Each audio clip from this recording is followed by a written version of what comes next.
হে আমার রব, আপনি আমায় যতটুকু ভালোবাসেন আমি হয়তো কখনোই আপনাকে ততটা ভালোবাসতে পারবো না। তবে যতটুকু ভালোবাসি ততটুকুর বিনিময় না হয় আপনি আমাকে ক্ষমা করে দিন। আমি তো অতি সাধারণ আপনার ভালোবাসার কাছে, আপনার ক্ষমার কাছে, আপনার দয়ার কাছে। আমাকে একটু দয়া করুন। আমি জান্নাত চাই না, আমি আপনার নৈকট্য চাই, আমি আপনাকে চাই। আমি আপনাকে এমনভাবে ভালোবাসতে চাই যেভাবে ভালোবাসলে আপনি আমার উপর সন্তুষ্ট হয়ে যাবেন। আমি জানি আপনার রহমত ব্যতীত আপনাকে পরিপূর্ণ ভালোবাসা সম্ভব নয়।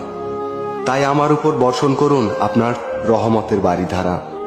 আপনিই তো জানেন আমার সবকিছু, আমার সকল গোপন পাপ, পৃথিবীর কেউ না জানা আমার সকল অন্যায়, আমার নিজের নফসের উপর আমার জুলুম, এ সবকিছুই তো আপনার জানা। আমার এমন কোনো গোপনীয়তা নেই যেটা আপনি জানেন না। তাই তো আমি একমাত্র আপনারই প্রার্থনা করি, সেজদায় নত হয়ে একমাত্র আপনারই অনুগত্য প্রকাশ করি, দুহাত তুলে একমাত্র আপনার দরবারেই ক্ষমা প্রার্থনা করি। আপনি আমার আত্মাকে পরিশুদ্ধ করে দিন, পূর্ণ করে দিন আমার সকল নেক ইচ্ছেগুলোকে। আমি তো গুনাহগার, আপনার অসীম ভালোবাসার চাদরে আমাকে জড়িয়ে নিন।